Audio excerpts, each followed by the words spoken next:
what I've tried to do throughout the film, apart from making sure that we, through the action and never separate from the action, look at the various paintings and bring them into focus, is also implicitly to imply, to talk about what Turner's preoccupations were, what Turner's sense of life is in the painting. It's one of those questions that there are so many choices in the film that are about the balance between character issues and relationships with the journey of the painter and the march of time, because one of the things that the film is about is progressing from the Georgian to the Victorian period and the way things were changing in a kind of implicit way. I don't know whether that's answering your question or not. It's quite a hard one. Hi, thank you all. Stand here. This is a beautiful movie, so congratulations on this achievement. I was wondering if the moment in which Turner realizes that his art is no longer relevant is not in the theater when he's being mocked, but when his photograph is being taken, and this beautiful thing when he's being introduced to the camera. And I wonder if you can talk a bit more about this idea of medium specificity. Medium specificity and painting and cinematography, and would you argue that the photography killed painting to some extent? Well, I don't think anyone here would suggest that photography killed painting, but there's obviously the main principle of what Turner anticipates, which is probably true, is that it affected the nature of painting and the scope and possibilities of painting. You could argue, contrary to what you're saying, not that it killed painting, but that it stimulated painting.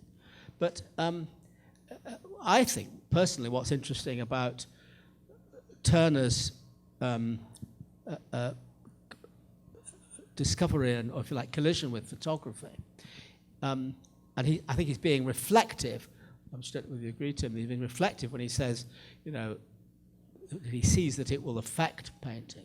For me, what's interesting is that before Turner came across photography in the late 1840s, he'd got there. He'd been there already. He was already, reference to the last question, he was already anticipating the Impressionists, anticipating 20th century art. He'd already challenged the figurative status quo.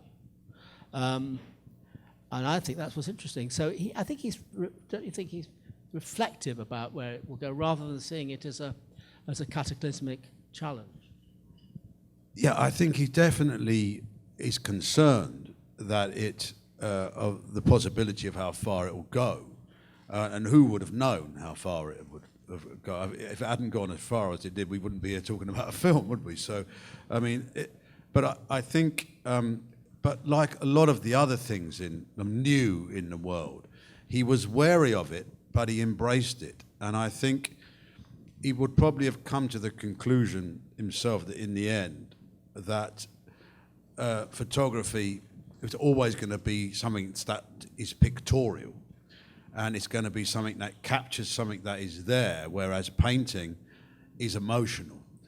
Not to say that great photography isn't emotional, but painting is, and particularly romantic painting, I don't want to be in any way teaching grandmother to suck eggs here, but romantic meant your passionate and poetic response to what you saw and felt, rather than just the picture it was.